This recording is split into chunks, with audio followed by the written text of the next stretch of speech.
ரோமர்கள் நிருபம் 11ஆம் அதிகாரம் 17வது வசனம். சில கிளைகள் முறித்து போடப்பட்டிருக்க காட்டு ஒலிவ மரமாகிய நீ அவைகள் இருந்த இடத்தில் ஒட்ட வைக்கப்பட்டு ஒலிவ மரத்தின் வேருக்கும் சாரத்துக்கும் உடன் பங்காளியாய் இருந்தாயானால். இது எதை குறித்து இங்கே பவுல் எழுதுகிறார் என்று சொன்னால் மிக தெளிவாக இருக்கிறது. இஸ்ரவேல் ஜனங்கள் இருந்த இடத்தில் கர்த்தர் நம்மை கொண்டு வந்து வைத்திருக்கிறார், அவர்களுக்கு பதிலாக கொண்டு வந்து வைத்திருக்கிறார். அதாவது நாம் அதற்கு சுதந்திரவாளிகள் அல்ல, நாம் அதற்கான ஒரு என்ன சொல்றது பூர்வீகமான ஆட்கள் அல்ல, நாம் இன்ஸ்டெட் ஆஃப் அப்படின்னு இங்கிலீஷில் சொல்லுவாங்க, அதற்கு பதிலாக அப்படின்னு சொல்லுவாங்க, அந்த மாதிரி கொண்டு வரப்பட்டோம் அப்படிங்கிறார். இன்னும் கூட ஒரு தெளிவாக நீங்கள் வாசிச்சு கொள்ளுங்க. ரோமர்கள் நிருபம் 9ஆம் அதிகாரம் 4வது வசனத்தை வாசிங்க. அவர்கள் இஸ்ரவேலரே, புத்திர சுவிகாரமும் மகிமையும் உடன்படிக்கைகளும் நியாயப்பிரமாணமும் தேவ ஆராதனையும் வாக்கு தத்தங்களும் அவர்களுடையது. இது முழுக்க முழுக்க இஸ்ரவேலருக்குடையது. எது இப்போ நம்ம ஆராய்ச்சிட்டு இருக்க ஆராதனை, இப்போ நம்ம பார்க்குறது எல்லாமே ஒரு காலத்தில் அவர்கள் வசம் இருந்தது, அவர்கள் தான் அதற்கு உடன் பங்காளிகளாக இருந்தார்கள், அவர்கள் அதை பெற்றுக்கொண்டார்கள், அதை அவர்கள் தியாகத்தோடு கூட பெற்றுக்கொண்டார்கள். அதாவது ஆபிரகாம், ஈசாக்கு, யாக்கோபு என்பவர்கள் தேவனுக்கு எவ்வளவு உண்மை உள்ளவர்களாக இருந்தார்கள் சொல்லி பார்க்கிறோம். எபிரேயர் 11ல் அதை அவர்கள் எப்படி நம்மகிட்ட வாங்கி கொடுத்தாங்கன்றதுக்கான அந்த விசுவாச போராட்டத்தை, அந்த விசுவாச வீரர்களை குறித்து நீங்கள் அங்கே படிக்க முடியும். ஆனால் ஏதோ ஒரு சூழ்நிலையில் அவர்கள் கரத்தில் இருந்து அது நம் கரத்துக்கு வந்து விட்டது. அவர்கள் அதை இன்னும் ரோமர் நீங்கள் தெளிவாக வாசிங்க சொன்னால் கர்த்தரே அவர்களை கீழ்ப்படியாமைக்குள் போக பண்ணினார்னு இருக்குது. ஸோ அவர்கள் அந்த இடத்திற்கு நாம் வந்திருக்கிறோம். அதுதான் ரோமர் 11:17 சொல்றாரு, அதில் நாம் ஒட்ட வைக்கப்பட்ட காட்டு ஒலிவ மரமாக இருக்கிறோம். நாம் சுபாவத்துக்குரியவர்கள் அல்ல, நாம் அந்த தேவனால் தேர்ந்தெடுக்கப்பட்ட அந்த கூட்டத்துக்கு உரியவர்கள் அல்ல, ஆனாலும் கூட நம்மை கொண்டு வந்து அந்த இடத்துல வச்சிருக்கிறாரு அப்படின்னு சொல்றாரு. அப்போ தேவன் உங்களை என்னையும் அந்த இடத்துல கொண்டு வந்து வைத்ததற்கு கர்த்தருக்கு ஒரு முகாந்திரம் இருக்கிறது, கர்த்தருக்கு ஒரு நோக்கம் இருக்கு. அதாவது நீங்க ஒரு விஷயத்தை வேணான்ட்டு இன்னொரு விஷயத்தை எடுக்கிறீங்கன்னா அப்போ இந்த விஷயத்துல ஏதோ ஒரு ஃபால்ட் இருக்கு, அது இந்த விஷயத்துல இருக்கக்கூடாதுன்னு நீங்க விரும்புவீங்க இல்லையா? ஒரு பிராண்ட், ஒரு காரோ, ஒரு 2 வீலரோ அல்லது ஒரு ஃபேனோ ஏதோ ஒன்று வாங்குறீங்க, வாங்கி அது ஒரு இடத்துல ரிப்பேர் ஆகுது. அந்த ரிப்பேர் ஆகும்போது நீங்கள் என்ன சொல்லுவீங்கன்னா, அடுத்த ஃபேன் வாங்கும் போது இந்த மாதிரி ப்ராப்ளம் வராமல் பார்த்துக்கணுங்க, போன தடவை வாங்கி இதுதான் ப்ராப்ளம் ஆகிப்போச்சு அப்படின்னு சொல்லுவோம். அப்போது எது அவரிடத்தில் ப்ராப்ளமாக இருந்தது, எந்த காரியங்கள் அவரிடத்தில் கர்த்தர் அவர்களை தள்ளுவதற்கு காரணமாக இருந்ததோ அந்த காரியத்தை நம்மிடத்திலிருந்து இருக்கக்கூடாது என்று கர்த்தர் எதிர்பார்க்கிறார். நான் சொல்றது உங்களுக்கு புரியுதா? ஒரு முறை ஒரு ஏசி வாங்க போன போது அந்த ஏசி வாங்குறவங்க கூட வந்திருந்தவர் சொன்னார், சார் அது வந்து பாருங்க உள்ள அலுமினியம் போட்டுக்கூடாது, காப்பர் போட்டுக்கணும் அப்படின்னு சொன்னார். அப்போ ஏன் அப்படின்னு கேட்கும்போது, ஏற்கனவே அலுமினியம் உள்ளது வாங்கி தான் சார் சீக்கிரம் போயிடுச்சு, அலுமினியம் உள்ளது வாங்கினா சீக்கிரம் போயிடும், காப்பர் உள்ளது வாங்கணும், அப்போது அதில் இருக்கிற அந்த ஃபால்ட்டை இங்கே ரெக்டிஃபை பண்ண வேண்டும் என்று நாம் சொல்லுகிறோம். அதே மாதிரி தான் ஆண்டவர் சொல்றாரு, ஏற்கனவே உரிய அந்த ஒலிவ மரத்தில் ஏதோ ஒரு பிரச்சனை இருந்தது அவருக்கு, அதனால தான் அதை தள்ளிவிட்டு காட்டு ஒலிவ மரத்தை கொண்டு வந்தார், உங்களை என்னை அந்த இடத்துக்கு கொண்டு வந்திருக்கிறார். அப்போ அதில் இருந்ததான என்ன பிரச்சனை, எது அதில் ப்ராப்ளமாக இருந்ததோ அதில் இது இருக்கக்கூடாது என்று கர்த்தர் விரும்புகிறார். ஏன்னா அதுக்கு தானே கொண்டு வந்திருக்கிறேன், அப்போ அதில் இருக்கக்கூடாது என்று சொல்லி பார்க்கிறோம். அப்போ சில இடங்களிலே இதற்கான கம்பேரிசன், அதாவது இஸ்ரவேலுக்கும் புறஜாதியார் என்று சொல்லப்படுகிறார். நான் அதை புறஜாதியார் என்று ஒத்துக்கொள்கிறதில்லை. நாம் தேவ ஜனங்கள், தேவனுடைய பிள்ளைகளாக இருக்கும் என்று அழைக்கப்பட்டிருக்கிறோம். அவர்களுக்கும் நமக்கும் இருக்கிறது தான் டிஃபரன்ஸ். எது அவர்களுக்கு அந்த இடத்தை இழக்க வைத்தது, அந்த இடத்துக்கு எது நம்மை கொண்டு வந்தது, அப்போ அதை அந்த தவறை நாம் செய்யாதவர்களாக காணப்பட வேண்டும். அதை தான் நாம் இன்னைக்கு பார்க்க போகிறோம். முதலாவதாக வாசிங்க, லூக்கா எழுதின சுவிசேஷம் 13ஆம் அதிகாரம் 6வது வசனத்தை வாசிங்க. அப்பொழுது அவர் ஒரு உவமையை சொன்னார். ஒருவன் தன் திராட்சை தோட்டத்தில் ஒரு அத்தி மரத்தை நட்டிருந்தான். நல்ல கவனிங்க, அது அந்த அந்த வார்த்தை ஆரம்பிக்கும் போதே எப்படி இருக்குது பாருங்க. திராட்சை தோட்டத்தில் அத்தி மரத்தை நட்டிருந்தான். திராட்சை தோட்டத்தில் திராட்சை கொலையை தான் நடனம், திராட்சை தோட்டத்தில் அத்தி மரத்தை ஏன் இவன் நட்டான் அப்படின்னு சொல்லி பார்த்தீங்கன்னு சொன்னால் அது ஓமைனா பரலோகத்தினுடைய ரகசியம்னு அர்த்தம். அப்போ ஏன் அந்த திராட்சை தோட்டத்தில் அத்தி மரத்தை நட்டான் அப்படின்னா முதல்ல திராட்சை தோட்டம்னா என்னன்னு நமக்கு தெரியணும். ஏசாயா தீர்க்கதரிசன புஸ்தகம் 5ஆம் அதிகாரம் 7வது வசனம் வாசிங்க. சேனைகளின் கர்த்தருடைய திராட்சை தோட்டம் இஸ்ரவேலின் வம்சமே. அப்போ சேனைகள் கர்த்தருடைய திராட்சை தோட்டம் என்பது என்ன? இஸ்ரவேலின் வம்சம். இப்போ அந்த இடத்தில் கொண்டு வந்து இவர் அத்தி மரத்தை நடுகிறார். அத்தி மரத்தை நட்டு அதன் இடத்துல கனிகளை எதிர்பார்க்கிறார். அதான் தேவன் எதிர்பார்க்கிறதான மிக முக்கியமான காரியம். ஆனால் ஏன் இந்த அத்தி மரத்தை நட்டு கனிகளை எதிர்பார்த்தார் என்று சொன்னால் 2வது வசனம் ஏசாயா 5:2, நல்ல திராட்சை பழங்களை தரும் என்று காத்திருந்தார். அதான் இஸ்ரவேல் ஜனங்கிட்ட கர்த்தர் எக்ஸ்பெக்ட் பண்ணது, நல்ல திராட்சை பழங்களை தரும் என்று காத்திருந்தார். நல்ல திராட்சை பழம்னா என்ன, எதை குறிக்கிறது? நல்ல கனிகள் என்பது எதை குறிக்கிறது? அதே அதிகாரம் 7ஆம் வசனம் வாசிங்க. நல்ல கனி என்பது என்ன? அவர் நியாயத்திற்கு காத்திருந்தார். கசப்பான கனி என்ன? கொடுமை. அடுத்து நல்ல கனி என்பது நீதி, முறைப்பாடு என்பது கசப்பான கனி. அந்த 5:2 சொல்றாரு, அவர் நல்ல கனிக்கு காத்திருந்தார், அதுவோ கசப்பான கனிகளை கொடுத்தது. நல்ல கனி என்பது என்ன? நீதியும் நியாயமும். கசப்பான கனி என்ன? கொடுமை, முறைப்பாடு. அப்ப இந்த திராட்சை தோட்டத்துக்கிட்ட இஸ்ரவேல் ஜனங்கிட்ட கர்த்தர் எதிர்பார்த்த மிக முக்கியமான விஷயம் என்னன்னா நீதி நியாயம். ஒரு நீதியோடு கூட ஒரு நியாயத்தோடு கூட இருக்க வேண்டும். நீங்க பழைய ஏற்பாடு முழுக்க பாருங்க, கர்த்தர் எதிர்பார்க்கிற நீதி நியாயம் என்னங்கிறது அழகா புரியும். அவர்கிட்ட உலக பிரகாரமாயும் ஸ்பிரிச்சுவலாயும் நீதி நியாயத்தை எதிர்பார்ப்பார். அதாவது கீழ்ப்படிதல், இது போன்ற நீதிகளும் இருக்குது. அவன் விசுவாசித்தான், நீதியாக எண்ணப்பட்டது, இதுவும் இருக்கு. அதே நேரத்தில் எளியோரை போஷியாததையும் கர்த்தர் நீதியாக பார்க்கிறார்.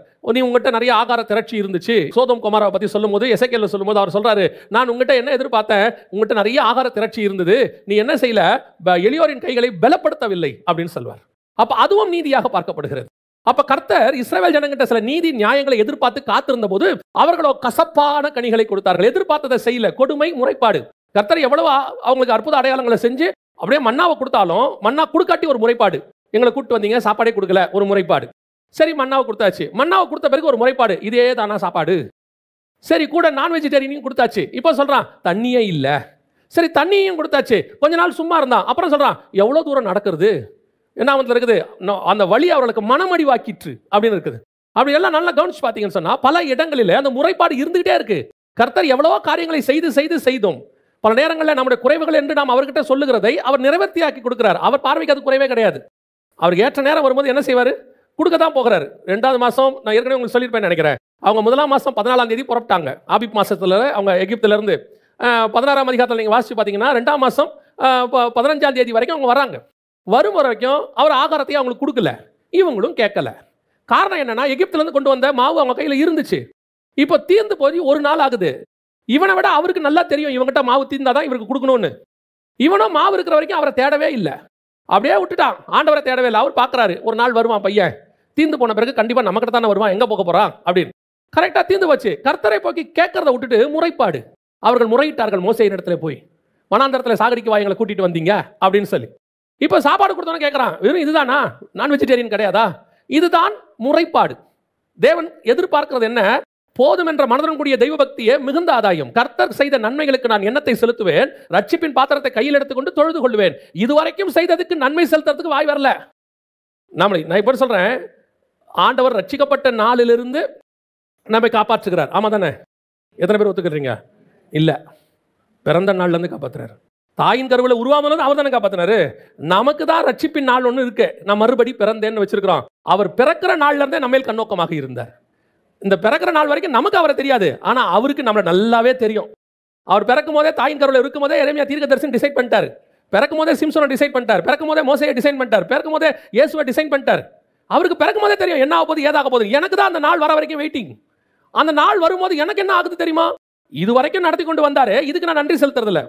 இப்போ நான் எதுக்கு நன்றி சொல்றேன்? ரட்சிக்கப்பட்ட அன்னையிலிருந்து ஆண்டவர் என்னை போஷித்தே வரார். சரி, அது கூட பரவாயில்லன்றார் ஆண்டவர். ஓகேப்பா, இதுக்கு முன்னாடி நான் உன்னை காப்பாற்றல, யாரோ காப்பாற்றிருப்பாங்க போல, ரட்சிக்கப்பட்ட அன்னைக்கு தான் புதுசாக உன்னை ஃபர்ஸ்ட்டாக பார்த்தேன், சரி அன்னையிலேருந்து காப்பாற்றுறேனே வச்சுக்கோயே அப்படின்ட்டார். அப்பவும் நம்ம பாருங்க, ரட்சிக்கப்பட்ட அன்னையிலிருந்து ஒரு 2 வருஷம் 5 வருஷம் 10 வருஷம் அவர் தான் நடத்திட்டு வர்றாரு எல்லா நாளும். ஒரு 5 வருஷம் கழிச்சு ஒரு பிரச்சனை வரும்போது 5 வருஷம் நடத்தினதையே மறந்துடுவோம், எப்படி நடத்தி கொண்டு வந்தாருங்கிறது மறந்துடுவோம். சில நேரங்களில் கர்த்தர் பெருசாக செஞ்சாதான் நமக்கு தெரியுது இல்லையா? கர்த்தர் மரித்தோரை உயிரோடு எழுப்பினார், பெருசா தெரியுது. குஷ்டரோகியை சுகமாக்கினார், பெருசா தெரியுது. நல்லா கவனிச்சு பாருங்க. இதெல்லாம் விட என்ன தெரியுமா, டெய்லி நிமிஷம் கர்த்தர் நம்மை நடத்தி கொண்டு தான் இருக்கிறார். ஏன்னா நம்மளை சுத்தி பிசாசு எவனை விழுங்கலாமோ என்று வகை தேடி சுத்தி திரிகிறான். ஒரு நிமிஷம் மட்டும் கர்த்தர் கையை எடுத்தாருன்னு வச்சுங்க, இந்நேரம் தூள் தூளா போயிருப்போம், நம்மெல்லாம் இருந்த இடமே காணாமல் போயிருக்கோம். அப்போ அந்த அளவுக்கு கர்த்தர் என்ன செஞ்சு வச்சிருக்கிறாரு, ஒவ்வொரு நாளும் பொக்கிஷமா பாதுகாத்து இருக்கிறாரு. ஆனா முறைப்பாடு என்ன செய்வாரோ, ஏது செய்வாரோ, என்ன ஆகும் ஆண்டவரே, ஒரு பதிலும் கொடுக்க மாட்டேங்கிறீங்க. ஆண்டவர் சொல்றாரு, இந்த முறைப்பாடை முதல்ல நிறுத்திடுங்க. ஏன்னா அந்த முறைப்பாடு ஒரு வகையான அவிசுவாசம். முறைப்பாடு என்பது என்ன, ஒரு வகையான அவிசுவாசம். எனக்கு ஒரு அங்கிள் தெரியும், இப்போ அவர் இல்லை, கர்த்தர் கூட நிதிரை அடைஞ்சிட்டாரு. அவர் பிள்ளைங்க அழுதா அவருக்கு பிடிக்காது. நாங்கள் அவர் வீட்டில் தான் ஃபஸ்ட்டு வேலைக்கு சேர்ந்தேன் அவர்கிட்ட போய் நான். அப்புறம் அவங்க வீட்டில் ரொம்ப மகன் மாதிரி ஆகிட்டேன். அப்போ அவருக்கு பிடிக்காத ஒரு விஷயம் என்னன்னு கேட்டிங்கன்னா, பிள்ளைகள் அழுதா பிடிக்காது. ஏதோ ஒன்று பிள்ளைகள் கேட்பாங்க, கேட்டு அழுவாங்க, அழுத உடனே கோபமாக வெளியே வருவார் வீட்டை விட்டு. என்ன அங்கிள் ஆச்சு? அழுகுறாங்க ஜெகன் அப்படிம்பார். எனக்கு ஆச்சரியமாக இருக்கும். அழுதா நம்மளும் அழத்தானே செய்யணும், சோகமாக தானே வரணும். அப்பா பிள்ளை அழுதா என்ன ஆகும், சோகமாக வரணும் இல்லை? இவர் கோபமாக வருவார். எதுக்கு இப்போ அழுவுது அப்படின்னு கேட்பாரு. நான் ஏன் அங்கிள் அப்படின்னா, நான் எவ்வளவு செய்கிறேன் அத்தனை இவங்களுக்கு தானே செய்கிறேன். அப்போ நான் செய்ய மாட்டேன்றதுனால தானே அழுகுறாங்க அவங்க. என் மேல் நம்பிக்கை தான் என்ன செய்யாது, அழுவாது. எங்கள் அப்பா வாங்கி தருவார். அழுதுதான் எங்கிட்ட வாங்கணுங்கிறது சரி கிடையாது, எங்கிட்ட அன்புல தான் வாங்கணும் அப்படிம்பாரு. நான் நினைக்கிறேன், ஒரு உலக பிரகாரமான தகப்பனுக்கே இப்படி ஒரு எண்ணம் இருக்குமானால் சர்வ வல்லமை உள்ள தேவனுக்கு எப்படி இருக்கும் பாருங்க. அவர் எப்படி இருப்பார் பாருங்க. அதாவது நீங்க அழுறத குற்றமா சொல்லலை, அவருடைய பாதத்தில் உட்காந்து அழுறோம், அது வேற விஷயம். சிலர் அழுதுகிட்டே இருக்கும். ஆண்டவர் பாருங்க, அந்த முறைப்பாடு கர்த்தருக்கு என்ன செய்யலையாமா, பிடிக்கவே இல்லை. அதை விட அடுத்து ஆண்டவர் சொல்றார், கொடுமை, கசப்பான கனியில் இன்னொன்று என்ன, கொடுமை. இந்த கொடுமையான காரியங்கள் கர்த்தருக்கு உங்களுக்கு தெரியும் நினைக்கிறேன். இப்போ நான் பார்த்துக்கிட்டே இருக்கிறேன் நிறைய காரியங்கள். நீங்கள் கொடுமைனா என்ன நினைக்கிறீங்க அப்படின்னு கேட்டால், நோவா காலத்தில் வசனம் சொல்லும், பூமியானது கொடுமையினால் நிறைந்திருந்தது அப்படின்னு இருக்கும். இந்த கொடுமைனா என்ன அப்படின்னு கேட்கும்போது, அந்த பாவம் இந்த பாவம், தாய் தன் பிள்ளையை கொலை பண்ணுறது, அதெல்லாம் இருக்குது இல்லைங்களா? அதெல்லாம் ஒரு வகையான கொடுமை. அதை விட மோசமான கொடுமை ஸ்பிரிச்சுவலி இருக்குது.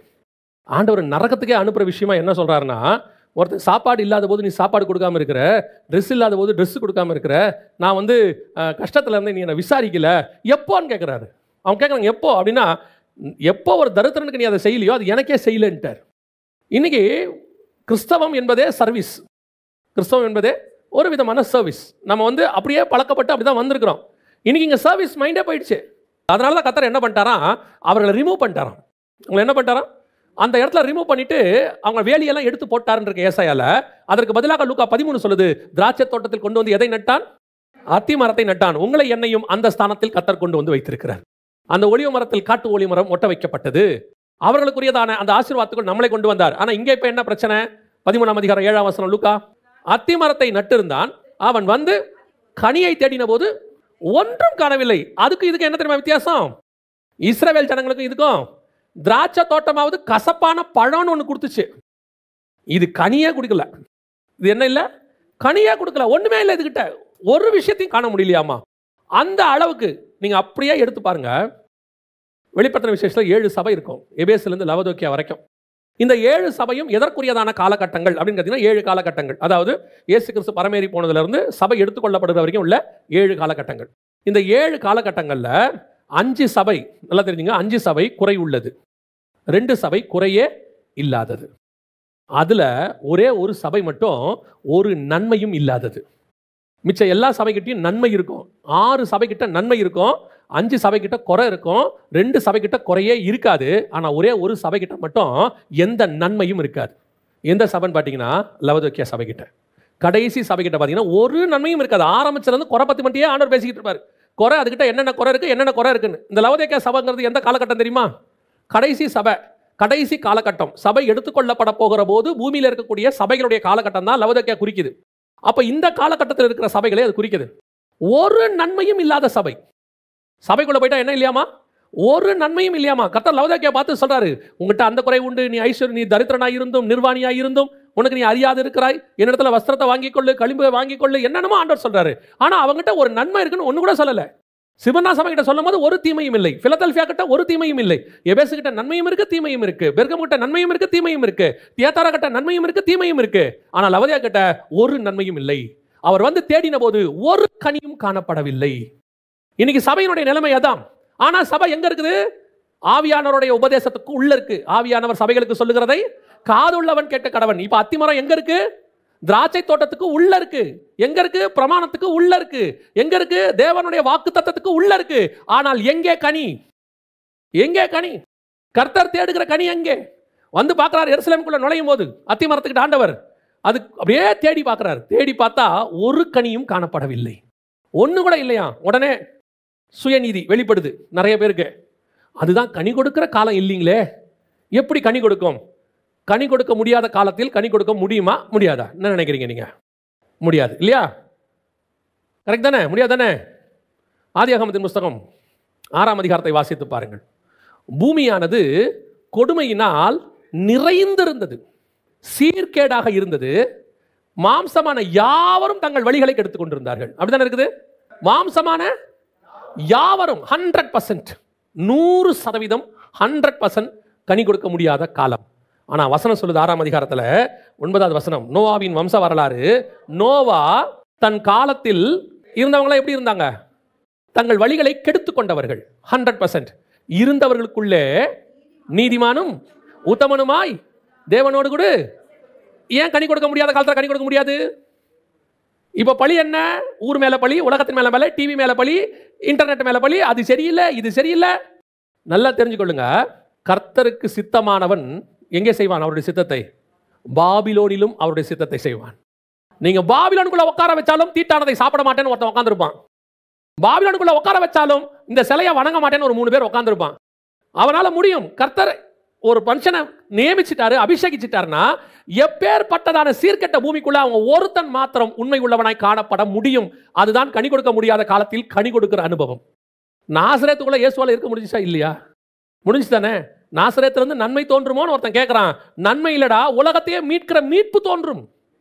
நன்மை கிடையாது, உலகத்தையே மீட்கிற மீட்பை தோன்ற முடியும். ஏன் உங்களுடைய சுற்றி இருக்கிற சர்க்கம்ஸ்டன்ஸ், என்வாயர்மெண்ட், நான் இருந்த சூழ்நிலை எல்லாம் என்ன சூழ்நிலை இருந்தியா? எல்லாருமே அப்படிப்பட்ட ஒரு சூழ்நிலை தான் வந்திருக்கோம். இங்கே யாருமே நல்ல சூழ்நிலையிலிருந்தெல்லாம் வரல. அடுத்து சோதோமில் இருக்கிற அக்கிரமத்தை ஆண்டவர் என்ன செய்தாராம்? அது உண்மையா என்று பார்க்கும்படி கர்த்தர் இறங்கினாராம். உண்மையா என்று விசாரிக்கும்படி வந்து பார்த்தா சோதோம் மொத்தம் கெட்டு போய் கிடக்கு. மொத்த சோதம் எப்படி இருக்கு? கெட்டு போய் கிடக்கு. அதில் காப்பாற்றுறதுக்குன்னு ஒருத்தம் கூட இல்லையாமா. ஒரே ஒரு நீதிமான் இருக்கிறான். எப்படிங்க சாத்தியம் இது? ஒரே ஒரு நீதிமான். டோட்டல் சோதனையும் அழிக்க போகிறாங்க. அவன் தூதன் கேட்குறான் இவனை பார்த்து, உனக்கு யாராவது இருக்கிறாங்களா இங்கே? உனக்கு தேவையானவங்க யாராவது இருக்கிறாங்களாப்பா? ஏன் எங்களுக்கு தெரிஞ்சு யாரும் இல்லைப்பா, அத்தனை பேரும் மோசமானவன் தான். ஆனால் அதுக்கு நடுவில் வசனம் சொல்லுது, நீதிமானாகிய லோத்துவின் நாட்களிலே. சோதோம் குமாரா இருக்கிறதுலே டோட்டல் ஒஸ்ட் பிளேஸ். நாளைக்கு காலையில் கர்த்தர் அழிக்க போறார். இன்னைக்கு நைட்டு வரைக்கும் அது ஒஸ்ட் பிளேஸ் தான். ஆனால் இன்னைக்கு நைட்டு வரைக்கும் அவன் நீதிமானாக இருக்கிறான். எவ்வளோ பெரிய விஷயம் பாருங்க. நியாய தீர்ப்பு தொடங்கிறதுக்கு முந்தின நிமிஷம் வரைக்கும் என்னவாக இருக்கிறான்? நீதிமானாக இருக்கிறான். பழிய தூக்கி யார் மேலே போடக்கூடாது. ஒரு நாளும் தன்னுடைய பாவத்தை ஒத்துக்கொள்ளுகிற சுபாவமே நம்மகிட்ட இருக்காது. யார் மேலேயாவது பழி, ஏன்பா பாவம் செஞ்ச? நான் செய்யலிங்க, அதான் காரணம், அவங்களால தான் செஞ்சேன், இவங்களால தான் செஞ்சேன், அதால தான் விழுந்த, அவங்களால தான் இப்படியான. யாராலையும் கிடையாது. யாரும் உங்களை வீழ்த்தவும் முடியாது, நீங்கள் விழுந்தால் ஒழிய. ஏன்னா உங்களுக்குள்ள இருக்கிற தேவன் அப்படிப்பட்டவர். தேவன் வல்லமை உள்ள தேவன்.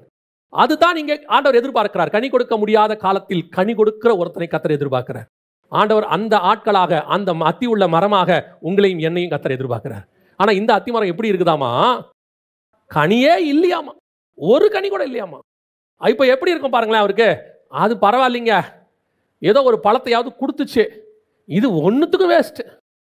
சில நேரத்தில் ஊரில் சொல்லுவாங்க, ஒரு பழமொழி சொல்லுவாங்க, உங்கள் பையனில் எந்த பையன் நல்ல பையன் அப்படின்னா, இந்த குடிசைக்கு தீ வச்சுட்டு இருக்கிறான் பாருங்க, அவன் தான் இருக்கிறதுலே நல்ல பையன்பாங்க. இருக்கிறதுலே நல்ல பையன் குடிசைக்கு தீ வைக்கிறான். அப்போ மோசமான பையன் எப்படி இருப்பான் பாருங்க.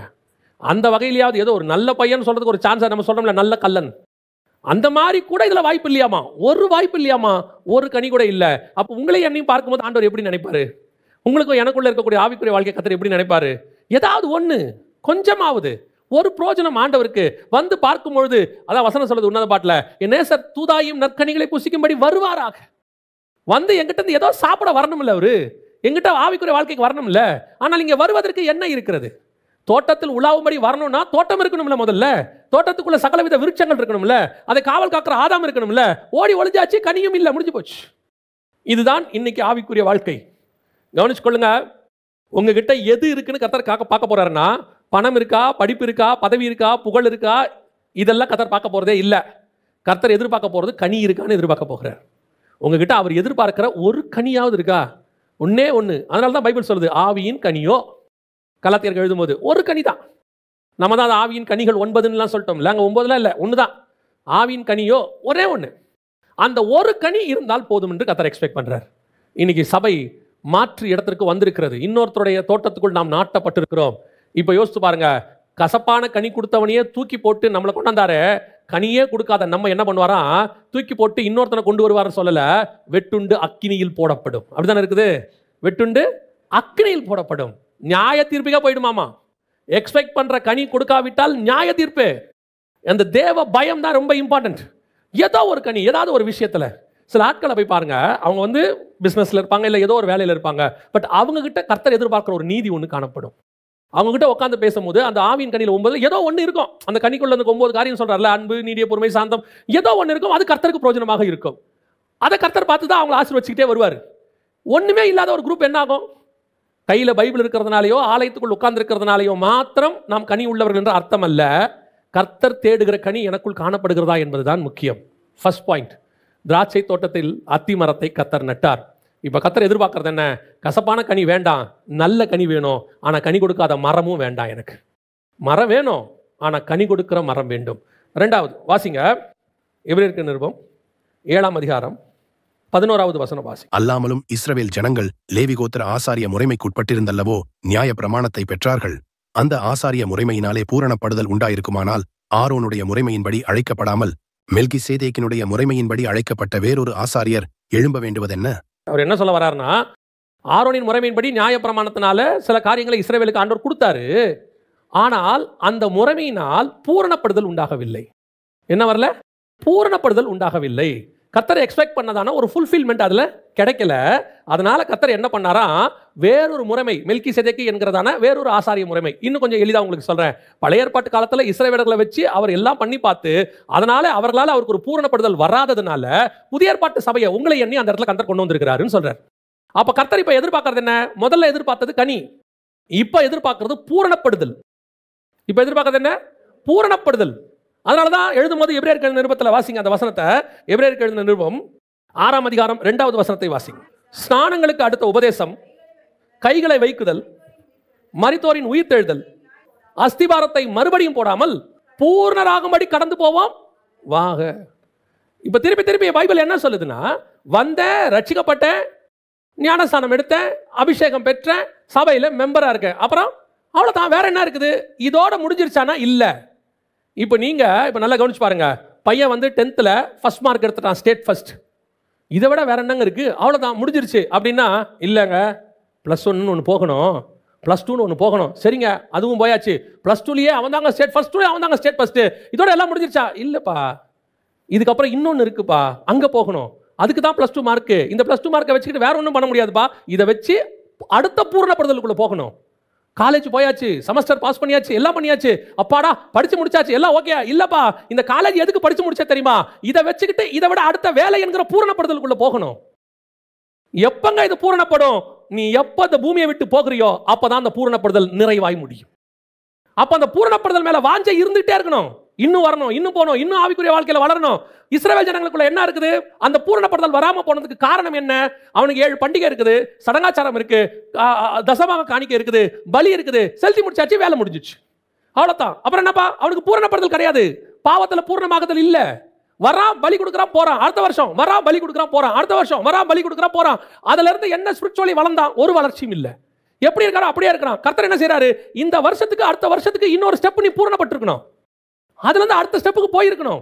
இப்படி ஃபுல்ஃபில்மெண்ட் ஆகி மொத்தமா ஒரு பூரணப்படுதல் உண்டாகும். அதைத்தான் கர்த்தர் எதிர்பார்க்கிறார். இன்னைக்கு அந்த பூரணப்படுதலுக்காக தான் கர்த்தர் என்ன பண்ணியிருக்கிறாராம்? அவன் முறைமையில் அது கிடைக்காதுன்றதுனால நம்ம முறைமைக்கு கொண்டாந்துருக்கிறார். ஆரோன் முறைமையில கிடைக்காதுன்றதுனால இயேசு கிறிஸ்துவின் முறைமைக்குள்ள கொண்டாந்துருக்கிறார். இப்ப நீங்கள் நான் அந்த பூரணப்படுதலுக்குள்ள போறோமா? ஆசை இருக்குதா? நமக்கும் அந்த ஆசை கிடையாது. இப்ப அவனை மாதிரியே தான். அவன் ஆசாரி போடுறதுக்கு வருவான், பலி செலுத்துவான், தசமாங்காணிக்கை கொடுத்துருவான், இதோட போயிட்டு அடுத்த வருஷம் வருவான். அவன் அடுத்த வருஷம் வருவான், நீங்கள் அடுத்த வாரம் வருவீங்க, அவ்வளோதான். பலருக்கு இந்த பூரணப்படுதல் அப்படிங்கிற இடத்துக்கு போகிறதுக்கு இஷ்டமே இல்லை. ஏன் பூரணப்படுதல் பண்ணணும் தெரியுமா? அதான் ஏன் அந்த இஷ்டம் இல்லை தெரியுமா? தங்கத்தை ஃபஸ்ட்டு எடுத்த உடனே நீங்கள் ஆர்னமெண்ட்டாக செஞ்சு பெஸ்ட்டாக செய்யணும்னா முதல்ல அதை நெருப்பில் போடணும், டைக்குள்ளே போடணும், அப்புறம் பாலிஷ் பண்ணணும், அப்புறம் அதை ஏற்ற மாதிரி வணையணும், சில கொஞ்சம் தட்டணும். இவ்வளோ செஞ்சால் என்னவாகும்? பூரணப்பட்டு நம்ம கேட்குற மாதிரி இருக்கும். நீங்கள் போய் கார் வாங்குறீங்க ஷோரூமில், போய் பார்த்தோன்னே கார் அழகாக இருக்குங்கிறீங்களே, அதுக்கு முன்னாடி இந்த கார் வாங்கின அடின்னு ஒன்று இருக்குல்ல, இந்த டோருக்கு தண்ணி அடிக்க கொடுத்துருப்பாங்க, எல்லாத்தையும் அடிச்சு நெட்டு போட்டு போல்ட்டு போட்டு உருக்கி அப்படியே டிங்கரிங் ஒர்க்கெலாம் பார்த்து வெல்டு பண்ணி அதை பண்ணி மேலே பெயிண்டை போட்டு சொரண்டி கிரண்டி எல்லாம் பண்ணி வந்து அது எப்படி நிற்கும் பார்த்தீங்கன்னா பக்காவாக நிற்கும் ஷோரூமில். இப்போ எப்படி இருக்குது? நீங்கள் வாங்கும் போது என்ன எதிர்பார்க்குறீங்க? அந்த காரில் 4 டோரில் 3 டோர் பெயிண்ட் பண்ணியாச்சு, ஒன்று தான் பண்ணலை, இப்போ எடுத்துகிட்டு போங்க, அடுத்த வாரம் வந்து வாங்கிக்கலாம்னு நீங்கள் ஒத்துப்பீங்களா? நான் வாங்கும் போது கார் எப்படி இருக்கணும்? பர்ஃபெக்டாக இருக்கணும். அப்போது வாங்கும் போது நம்ம ஒரு பூரணப்படுதலை எதிர்பார்க்கிறோம் இல்லை? அந்த பூரணப்படுதலை உங்களை பரலோகத்துக்கு கொண்டு போகும்போது கர்த்தர் எதிர்பார்க்கிறார். இன்னும் ஷைன் ஆகணும், இன்னும் நான் வந்து எனக்குள்ள இருக்கிற களிம்புகளை நீக்கணும், எங்கெங்கெல்லாம் குறை இருக்குதுன்னு பார்க்கணும். எந்த ஒரு பொருளுமே விற்கிறதுக்கு முன்னாடி குவாலிட்டி கண்ட்ரோல்னு சொல்லுவாங்க, செக் பண்ணுவாங்க, குவாலிட்டி செக் அப்படின்னு ஒன்று சொல்லுவாங்க. இந்த குவாலிட்டி செக் பண்ணி அவர் ஒரு என்ன கொடுக்கணும்? NOC கொடுக்கணும், நோ அப்ஜெக்ஷன், பர்ஃபெக்டா இருக்கு அப்படின்னு சொல்லி. அந்த பர்ஃபெக்ஷனை பரிசுத்த ஆவியானவர் கொடுத்தால் மட்டுமே நீங்களும் நானும் பரலோகத்துக்குள் போக முடியும். பூரணப்படுதல் உண்டாகுதல் சிந்தனையிலேருந்து, பேச்சிலேருந்து, பார்வையிலேருந்து, செய்கையிலேருந்து, நடக்கையிலேருந்து எல்லாத்துலையும் இருக்கணும். பூரணப்படுதல் வெரி இம்பார்ட்டன்ட். அது இல்லைன்னு தான் இஸ்ரவேலை 2000 வருஷம் தள்ளி போட்டார். 2000 வருஷம் தள்ளி போட்ட இஸ்ரவேலுக்கு பதிலாக நீங்களும் நானும் மெல்கிசேதேக்கின் முறைமையின்படி கொண்டு வரப்பட்டிருக்கிறோம். மிக முக்கியமான இடத்துக்கு கொண்டு வந்து கர்த்தர் உங்களை என்ன எதுக்கு வச்சிருக்கிறார் தெரியுமா? பூரணப்படுதலுக்காக. அரைவேக்காடு, கால்வேக்காடெல்லாம் போகாது. யோசித்து பாருங்க, வாசிங்க அந்த வசனத்தை. எபிரேயர் 11ஆம் அதிகாரம் 39வது வசனத்தை வாசிங்க. எபிரேயர் 11:39. இவர்கள் எல்லாரும் யார்? எல்லாரும் 3வது வசனத்துல ஆபேல் ஆரம்பிக்குது. 32வது வசனத்துல பின்னும் என்ன சொல்லுவேன்? சிம்சோன், எப்தா, பாராக், தாவீது, சாமுவேல் என்பவர்களை குறித்தும் தீர்க்கதரிசிகளை குறித்தும் விவரம் சொல்ல வேண்டுமானால் காலம் போதாது. ஆபேல் ஆரம்பிச்சு பழைய ஏற்பாட்டு தீர்க்கதரிசி மல்கியா வரைக்கும் எல்லாரையும் கொண்டாந்தாச்சு. கொண்டு வந்துட்டு சொல்றாரு 39ல, இவர்கள் எல்லாரும் விசுவாசத்தினாலே நற்சாட்சி பெற்றிருந்தும் வாக்குத்தத்தம் பண்ணப்பட்டதை ஏன் அடையல? ஏன் அவங்க அடையல? ஆபிரகாம் இருக்காரு, அதுல ஈசாக்கு இருக்காரு, யாக்கோபு இருக்காரு, மோசே இருக்கிறாரு, தாவீது இருக்கிறாரு, அத்தனை பேரும் அதுல இருக்காங்க. இவர்கள் எல்லாரும் விசுவாசத்தினாலே நற்சாட்சி பெற்றும், விசுவாசத்தினாலே நற்சாட்சி பெற்றும், அதாவது இவங்கெல்லாம் திட்டு வாங்கினவங்க கிடையாது, இவங்கெல்லாம் சாட்சி வாங்கினவங்க. என் பிரியமான புருஷனாகிய தானியேலே, நீதிமானாகிய ஆபிரகாம், தீர்க்கதரிசி ஆகிய ஆபிரகாம், பூமியில் சாந்த குணம் உள்ள மோசே, இருதயத்துக்கு ஏற்ற தாவீது, கர்த்தருடைய சத்தத்தை கேட்ட சாமுவேல், அத்தனை பேரும் சாட்சி வாங்கினவன். இவர்கள் எல்லாரும் விசுவாசத்தினாலே நற்சாட்சி பெற்றும் வாக்குத்தத்தம் பண்ணப்பட்டதை அடையாமல் போனார்கள். ஏன் தெரியுமா? அவர்கள் நம்மை அல்லாமல் பூரணராகாதபடிக்கு. அப்ப பூரணமாகுதல் உங்க கையிலும் என் கையிலும் தான் கொடுக்கப்பட்டிருக்கிறது. அப்ப நீங்கள் நானும் பூரணமாகாம எப்படி போவோம் அந்த இடத்துக்கு? அதை பத்தி நான் கவலையாவது இருக்குதா? சில அப்பாக்களுக்கு அந்த பூரணப்படுதல் 100 எடுத்தாதான் என்னது, அப்படியே ஒரு நம்ம பரலோக தகப்பன் அப்படித்தான். ஏன் தெரியுமா? அவர் அப்படி, அவர் தான் அப்படின்னு பார்த்தா அந்த பவுலும் அப்படி.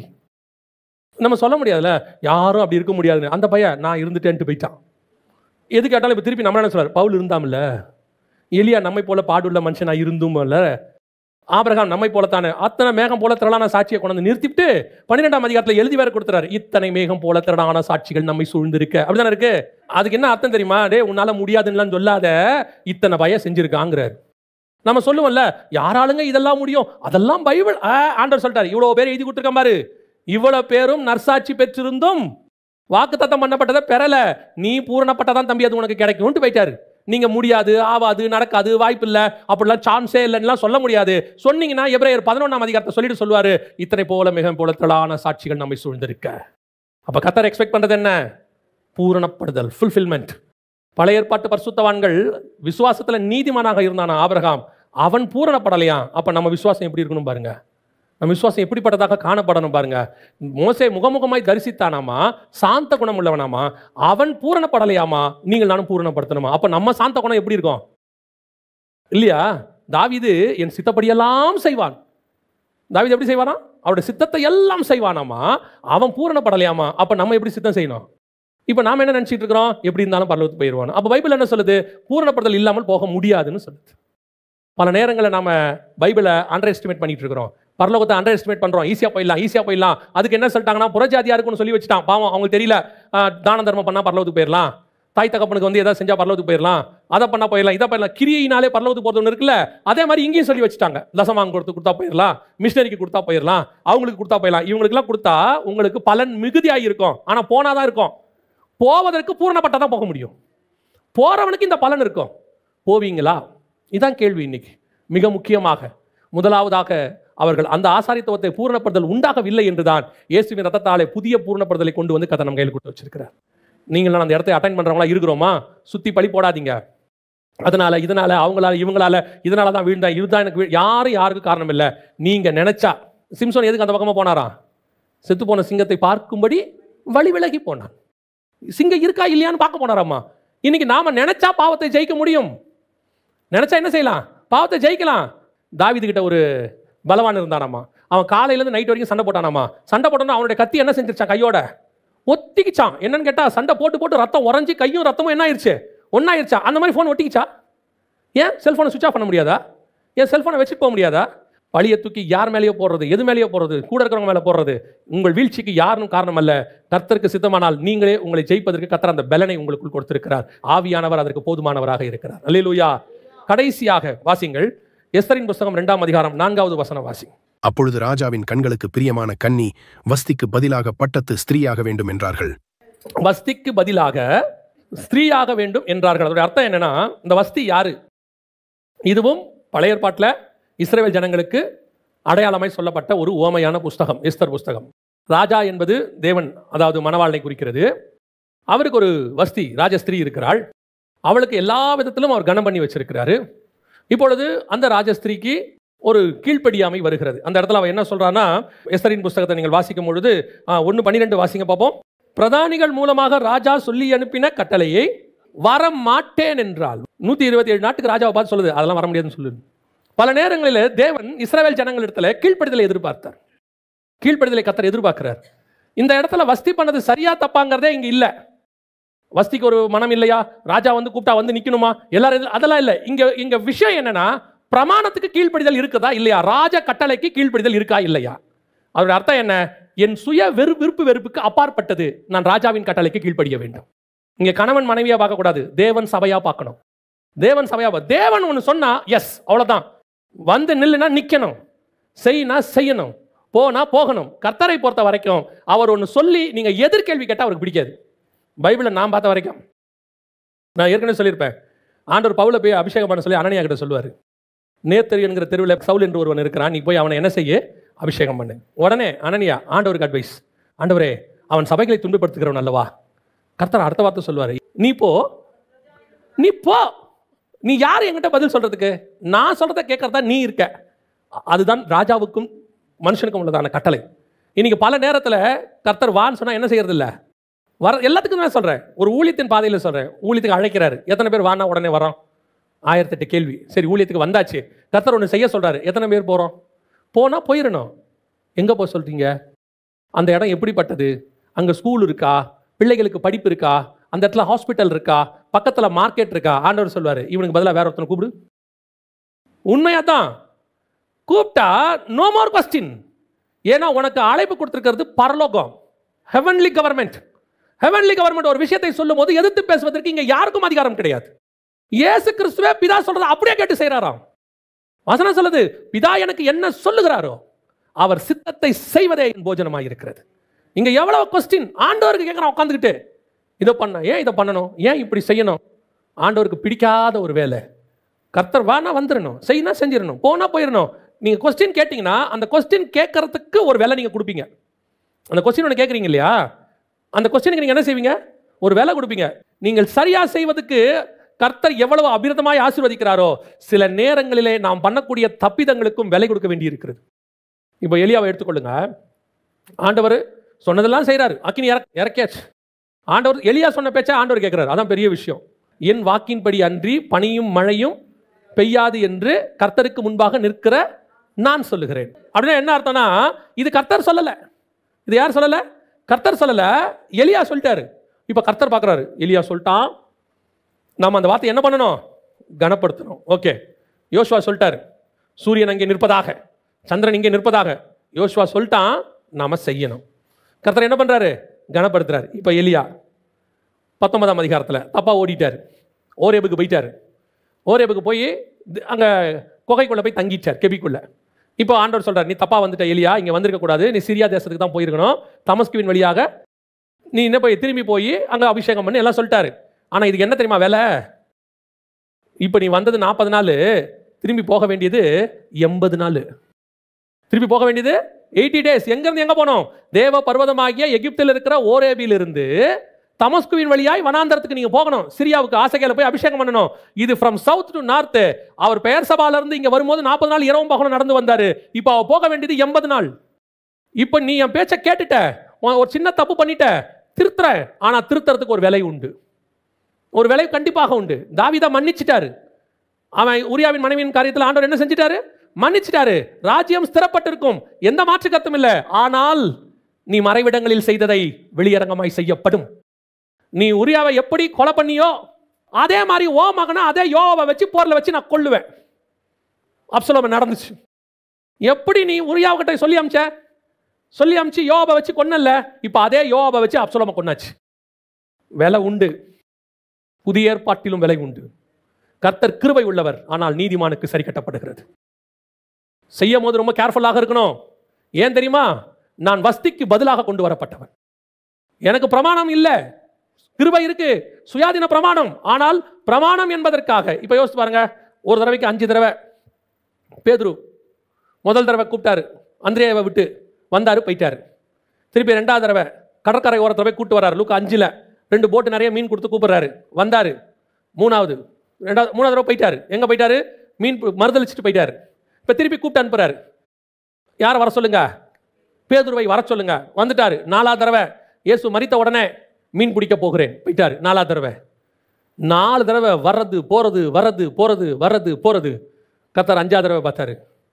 இப்போ அவனை பார்த்து ஒரு வார்த்தை சொன்னாரு, என் ஆடுகளை மேய்ப்பாயாக. ஆண்டவரே, நீங்க நான் ஃபர்ஸ்ட் கூப்பிடும் போது மீன் பிடிக்கிறவன் உன்னை மனுஷனை பிடிக்கிறவன் தானே சொன்னீங்க. அது ஃபஸ்ட்டு கூப்பிடும் போது 4 தடவை வந்து வந்து வந்து போயிட்ட பாரு. இந்த மீன் பிடிக்கிற மனுஷன் பிடிக்கிற வேலையை நான் யார்கிட்ட கொடுத்துட்டேன்? பவுல்கிட்ட கொடுத்துட்டேன்.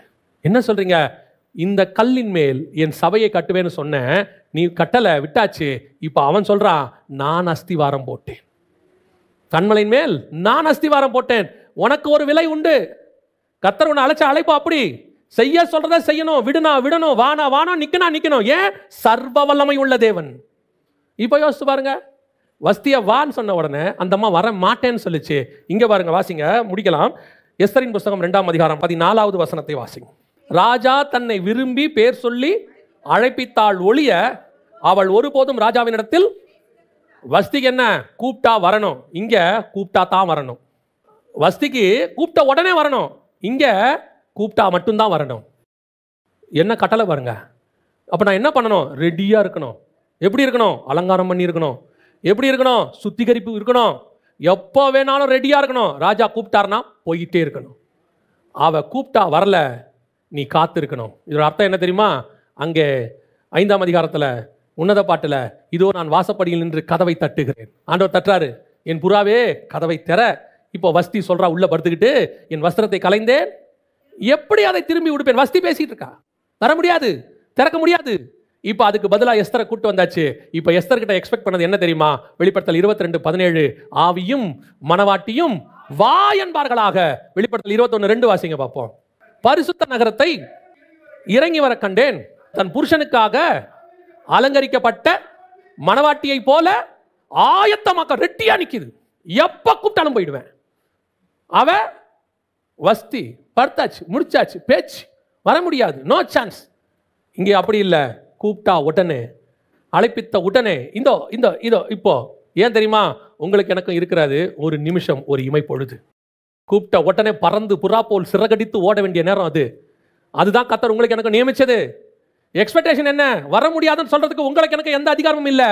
காத்திருக்கணும். ராஜா அழைத்தாள் ஒழிய, எப்போ கூப்பிடுவார், எப்போ கூப்பிடுவார், எப்போ கூப்பிடுவார் காத்துக்கிட்டே இருக்கணும். எக்காலம் எப்போ தொனிக்கும், கடைசி நிமிஷம் எப்போ வரும், என் புறாவே என் உத்தமியே வான்னு சொன்ன உடனே புறப்பட்டு போயிட்டே இருக்கணும்.